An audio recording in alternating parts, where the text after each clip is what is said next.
nous remet en mémoire l'une des prérogatives de Jésus par rapport à nous. Il est le bon pasteur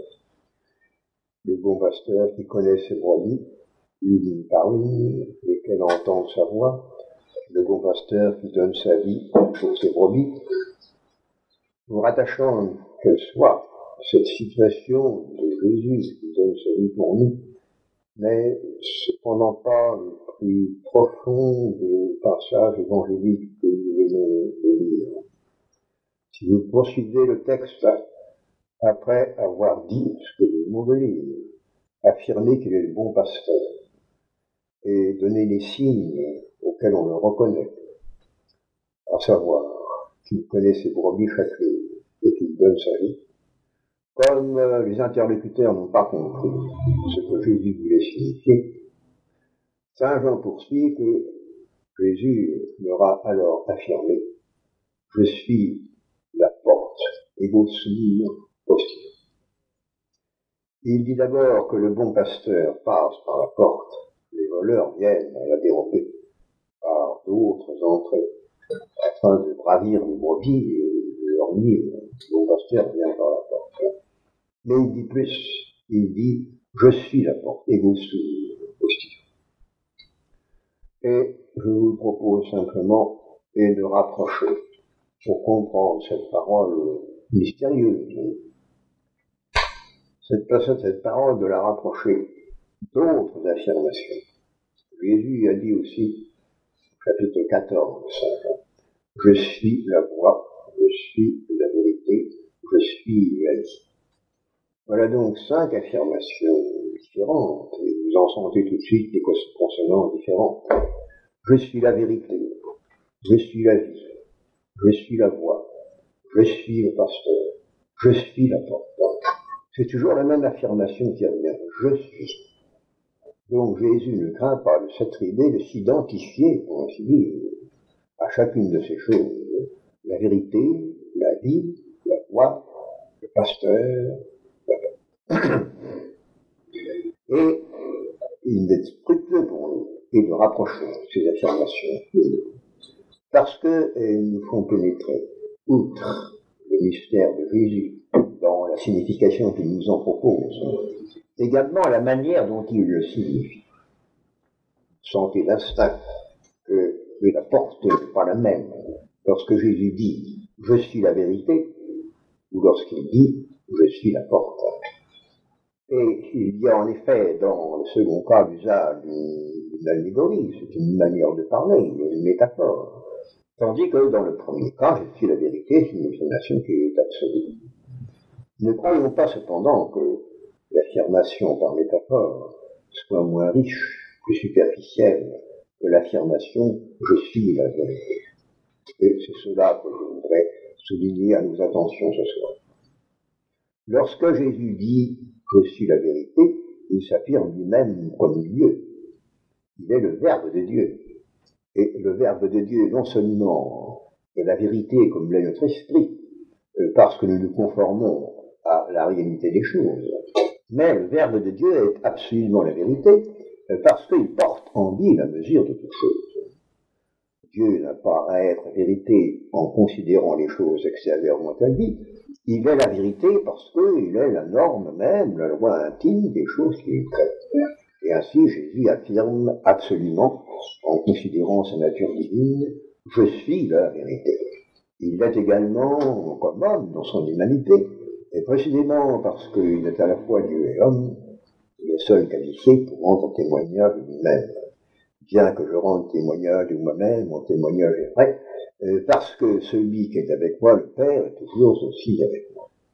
C'est donc un premier point qui est hors conteste, qui est l'évidence même pour nous qui croyons que Jésus-Christ est le Verbe incarné. Et Jésus ajoute « Je suis la vie ». C'est un pas en quelque sorte plus ample, c'est une vue plus ample. Je veux dire que Jésus ne s'affirme pas seulement comme Dieu, mais également comme homme. Il est vie en tant qu'homme, comme nous sommes nous, les vivants. Et cette vie, elle découle évidemment de ce qu'il est, c'est-à-dire de la vérité. Pour comprendre cette affirmation de Jésus, je suis la vie, Il faut la rapprocher des prologues, de l'évangile de Saint Jean, que nous lisons à la fin de chaque messe, où il nous est dit « Quod factum est, in ipso vita erat ». Ce qui est fait, ce qui est créé, les choses, toutes choses qui sont créées par Dieu, en lui elles sont vies. En elles-mêmes, elles dépérissent, en elles-mêmes, elles retourneraient en néant, tandis que si nous les considérons en Dieu, dans l'acte où elles sont créées, là elles sont vies. Et tellement vies qu'elles sont même la lumière des hommes. La vie est la lumière des hommes. La vie, en tant qu'elle investit les choses créées, elle est la lumière des hommes. Pourquoi ? Parce qu'une chose c'est clair, par ce qui en est le principe, est que si nous considérons la vie dans l'origine, les choses dans leur origine, elles sont vies dans leur principe, et par conséquent c'est en même temps qu'elles sont vies, puisqu'elles sont dans leur principe, et qu'elles sont illuminées, parce que l'intelligibilité de toutes choses vient de ce qui en est le principe. Et ainsi on comprend bien pourquoi Saint Jean affirme que toute chose, que la vie est la lumière des hommes. Ça semble de prime abord un peu étrange que la vie soit lumière. Et cependant, par la médiation, pour ainsi dire, du principe incréé qui justement est la vérité, c'est parfaitement vrai. Et puis, Saint Jean ajoute, je suis la voie. Cela, c'est encore, oui, un pas de plus. La voie en Jésus, c'est l'humanité. La divinité n'a pas la voie. La voie, c'est l'humanité. Donc là, oui, Jésus s'écarte. Se propose lui-même selon des ordres de plus en plus larges, et après avoir affirmé absolument sa divinité en disant « je suis la vérité », il ajoute que Jésus est la voie. Jésus est la voie. Et cela est pour nous une méditation fructueuse, et il ne suffit pas que nous ayons une voie dans laquelle nous ayons la peine de poser nos pas l'un après l'autre, ce qui toujours est laborieux. Il nous faut, pour ainsi dire, une voix vivante, une voix qui soit vive, une voix qui vive pour nous, qui sollicite nos pas, au lieu d'attendre que nous nous y posions. Quand on fait l'ascension d'une très haute montagne, vous savez que près du sommet, à l'approche du sommet, il n'y a plus de chemin. Les chemins disparaissent. Et puis souvent, la roche est trop abrupte, il ne peut pas y avoir de chemin. Il faut en définitive monter à la corde en s'appuyant sur le sommet. Il faut que quelqu'un qui y est déjà prête une main secourable afin d'achever l'ascension. Eh bien cela c'est vrai très très profondément dans la vie mystique, la vie intérieure, aussi bien que dans l'épreuve de la vie. La très sainte Trinité, en définitive, est la seule voie qui conduise à elle-même. Lorsque, ayant parcouru les dépouillements, je dirais, élémentaires, et que nous avons dépassé les choses créées qui conduisent à Dieu, pour parcourir les dernières étapes et circonscrire, adorer le mystère de Dieu, il faut que ce soit Dieu lui-même qui se penche vers nous. Que le désert divin, le désert qui est plénitude à nous inaccessible, s'étend, pour ainsi dire, jusqu'au fond de nos âmes, et qu'il se passe comme l'échelle de Jacob, une échelle secourable qui nous permet de monter jusqu'à la Trinité. Et cela, c'est vrai aussi dans l'épreuve de la vie. Plus on est forgé par les circonstances, plus la vie devient difficile, plus l'épreuve se prolonge, plus aussi on a besoin d'un secours de Dieu qui vienne du ciel. Les secours qui montent de la terre s'évanouissent, pour ainsi dire, l'un après l'autre, et c'est un dessein de la part de la Providence, afin que nous apprécions mieux, que nous quêtions du fond de nous-mêmes cette aide toute céleste qui seule peut nous secourir dans les grandes détresses que nous sommes voués à affronter pour l'amour de Dieu et pour le salut de son Église. Jésus est donc la vérité, parce qu'il est Dieu. Il est la vie, parce qu'il est Dieu et homme. Il est la voie, parce que son humanité conduit à la divinité, et paradoxe, apparemment, Jésus lui-même a dû parcourir la voie qu'il était lui-même pour monter jusqu'à Dieu, lorsqu'il a scruté dans son cœur en agonie les mystérieuses frontières entre son humanité et sa divinité.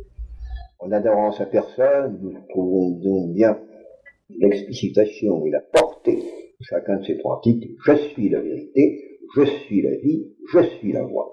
Et il ajoute, je suis bon pasteur. Cela, en un sens, est plus familier pour nous.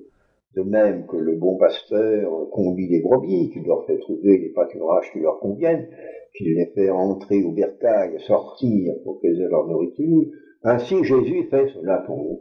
Il nous fait sortir vers les choses qui constituent l'épreuve de la vie, il nous fait rentrer dans le fond de nos âmes pour retrouver le réconfort de sa présence. Il nous fait sortir par son humanité dans les choses humaines, il nous fait rentrer en lui-même jusqu'à retrouver sa divinité. Jésus est donc le bon pasteur. Nous connaissons, nous devrions peut-être mieux connaître la voix qui nous appelle, et le regard qui nous scrute. C'est le regard de Jésus sur Pierre qui venait de renier, qui a provoqué de la part de Pierre le repentir. C'est la voix inimitable de Jésus qui a rappelé Marie-Madeleine à la réalité, qui ne le reconnaissait pas ressuscité, et Jésus l'appelle Marie. Alors, soudain, à cet accent que Marie-Madeleine connaissait bien, elle s'écrie Maître, elle adore Jésus. La voix du Maître a été sensible à la brebis, non pas égarée, mais cependant dont la foi avait besoin d'être réconfortée. Eh bien, il y a en effet de la part du pasteur, de la part de Jésus que nous adorons et que nous portons, et ces scènes de l'Évangile qu'il rend vivant pour nous, sa voix et son regard sont pour nous les instruments dont Dieu se sert pour nous transmettre. Mais Jésus dit plus encore, et c'est sur ce point que je voulais attirer votre attention ce soir surtout, il dit « Je suis la porte ». Et ici, ça paraît vraiment paradoxal. Parce que, entre une porte et puis celui qui est Dieu, quelle ressemblance y a-t-il? Évidemment, il y a le fait que nous passons par lui comme on passe au travers d'une porte. Mais Jésus n'a pas dit « Je suis le passage », il vient de le dire « Je suis la voie ». Donc, il a affirmé plus autre chose en disant « Je suis la porte ». Ego sum ostio. Eh bien, cette affirmation, je crois qu'on peut la comprendre et qu'en représentant ce qu'a pu être l'état de Jésus lorsqu'il l'a prononcé. Il n'y a plus ici, au sens précis dont parlent les théologiens, une analogie. Il y a une métaphore. Jésus est tout pris par la pensée que, justement, il va donner sa vie pour nous. Cette parabole, il l'a prononcée vraisemblablement au mois d'octobre 29. Et Jésus est mort le vendredi saint 7 avril 30. Et ressuscité le 9 avril 30. Donc il est à 6 mois du grand dénouement de sa passion. Donc il sent ce qu'il va faire, il sait ce qu'il va faire, il sait ce que c'est que d'être le pasteur. Mais il se considère comme étant la porte, en ce sens qu'il a l'évidence dans son intelligence illuminée par la science divine, il a l'évidence dans son cœur qui est déchiré par la vue des pécheurs, il a l'évidence que précisément toutes les brebis errantes qui ne passent pas par lui, elles sont perdues. Et c'est ce drame qui lui inspire cette parole qui reste pour nous trop froide, pour ainsi dire extérieure. Il est la porte vivante, une porte qui invite à franchir le seuil qu'elle constitue, et qui attire les âmes afin qu'elles passent par lui, elles soient hantées en lui, et qu'ainsi elles trouvent la vie et le salut. Ce terme qui est brutal, pour ainsi dire, qui est tout matériel. Il fait plus état des images agréables pour nous, du pasteur ou de la vie qui jaillit. Cette image qui est toute froide en un sens, elle est pour Jésus chargée de la réalité qu'il est lui-même et chargée du sacrifice qui va le constituer précisément comme étant la porte, et la porte vivante par laquelle nous sommes doucement induits à passer. C'est donc en contemplant l'état de Jésus, lorsqu'il a énoncé cette parabole avec insistance, et réaffirmant qu'il est la porte, parce que ceux à qui il parlait n'avaient pas compris qu'il était le pasteur. C'était peut-être pour brutal, pour frapper un coup, pour ainsi dire, dans leur imagination, et pour les induire à entrer par cette porte, à passer par cette porte, et à comprendre qu'ils devaient précisément y demeurer. Passer la porte, c'est se convertir. Passer la porte, pour nous, c'est mourir, pour aller dans l'univers de gloire. Mais sur terre, nous devons toujours être si près de la porte que nous restions dans cette porte vivante qui est Jésus lui-même. Tournons-nous donc vers lui, mes chers frères, et savourons et chacune de ces affirmations. Il était possible que Jésus fût la vérité seulement, sans être la vie pour nous. Qu'il eût été vérité et vie, sans pour autant être la voie pour nous. Qu'il eût été vérité, vie et voie, sans être pasteur, et enfin qu'il était pasteur, même sans être papa. Mais l'inverse est impossible. L'inverse est impossible. Il est impossible que Jésus soit la voie, s'il n'est la vie et la vérité. Impossible que Jésus soit le pasteur, s'il n'est la voie et la vérité et la vie. Impossible que Jésus soit la porte, s'il n'est toutes ces choses, si d'abord il n'est la vérité, en sorte que l'affirmation dernière, qui paraît la plus pauvre, en réalité, dans l'acte vécu par Jésus, c'est cette affirmation qui est la plus riche, parce qu'elle contient toutes les autres.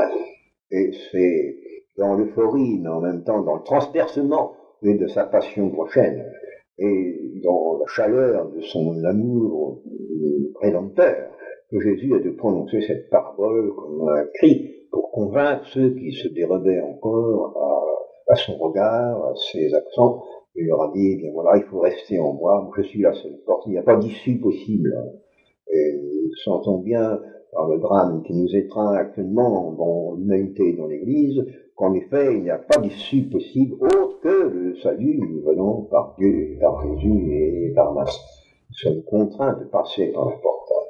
Eh bien, demandons-lui la grâce de demeurer dans cette porte, qu'elle soit le seuil pour nous, le seuil permanent et vivant qui nous fera déboucher dans le mystère de Dieu, que d'ailleurs nous portons nous-mêmes à son image, puisque lui est par son humanité chemin et porte vers la divinité. Si nous demeurons en lui, nous sommes dans ce chemin qu'il inscrit en nous en tant que nous sommes en lui, et par lequel nous retrouvons au fond de nous-mêmes le Dieu, Père, Fils et Saint-Esprit, en qui nous avons été baptisés et en qui nous serons, nous l'espérons, glorifiés. Adorons Jésus en l'état où il a prononcé cette parabole. Oui, il est la porte, il l'est même dans la très sainte Trinité, puisqu'il est le Verbe de Dieu, qui est un creusement ouvert sur la divinité dont il est l'expression. Il l'est dans le sein de Marie, où il accueille tous les pécheurs avec miséricorde. Il l'est dans chacun de nos cœurs, si nous demeurons précisément par la foi, par l'amour, par le désir, tout attentif à sa voix et à son regard sur nous-mêmes. Ego sum ostium in corde peccatoris, ego sum ostium in corde matris, ego sum ostium in sinu patris. Amen.